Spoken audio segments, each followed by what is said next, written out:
Hello guys and welcome back to my channel. I am Tommy, I'm a human nutrition student and researcher at the university, and this is the Cooking Methods series of videos. So today we're going to talk about oils cooking with oils. So let's begin. So when we talk about cooking with oils, we say that we can reach even a temperature higher than 175 degrees Celsius, in which we are going to have some positive and some negative things. The pros are, for example, flavor exchange with the fat and a lot of palatability.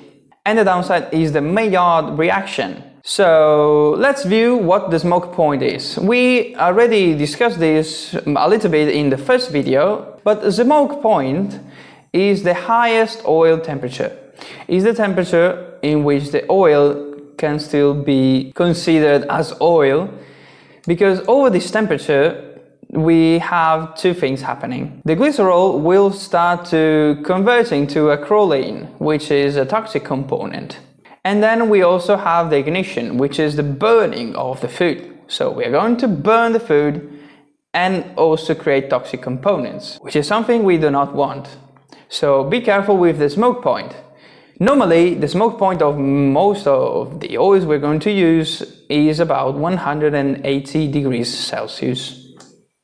Talking about oil, we have the heat transmission of oil. Oil with high heat will heat the food surface, creating the crust. And this is a good component for the palatability of fried food. Then the heat from the food surface will get into the interior by convection. Molecules exchange the heat via direct contact. When the heat reaches the inside, it will start to heat up the water and water vapor is created. Water vapor tries to escape from the food, and by escaping, it will cool down the surface, so it will not burn. But when this process is over, when there is no more water, there is low humidity, no more vapor, we get to burning the food.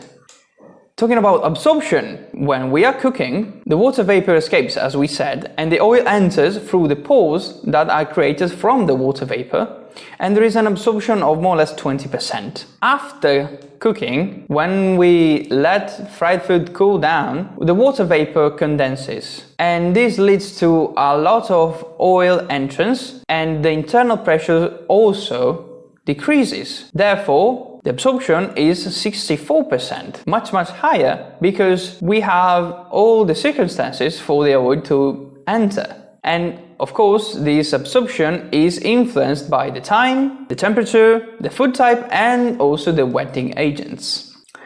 And then oil alterations. Oil alterations, what happens to the oil? Because we know what happens to the food, it gets tasty. But what about the oil? Why do we say the oil must be changed?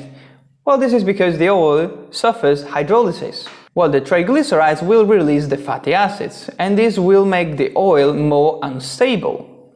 Then there is also an oxidation. The oxygen will bind to the double bond of the fatty acids that we released, and this will create polar products, which will give us the crust color also, and these must be under 25% in the oil, because if they are higher than that, they can be very harmful for health.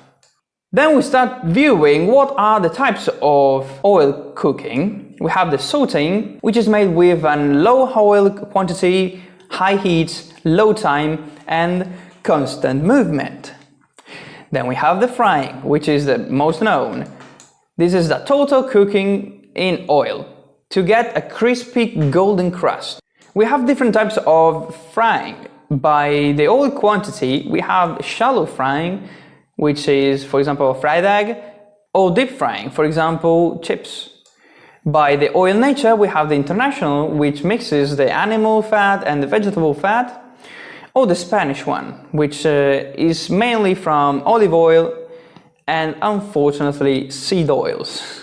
Then by temperature, we have the medium, which is between 140 and 160 degrees Celsius, and this is meant to be used for fish slices, for example. Then we have the high temperature, which is between 160 and 175. These are meant for croquettes, chips and churros.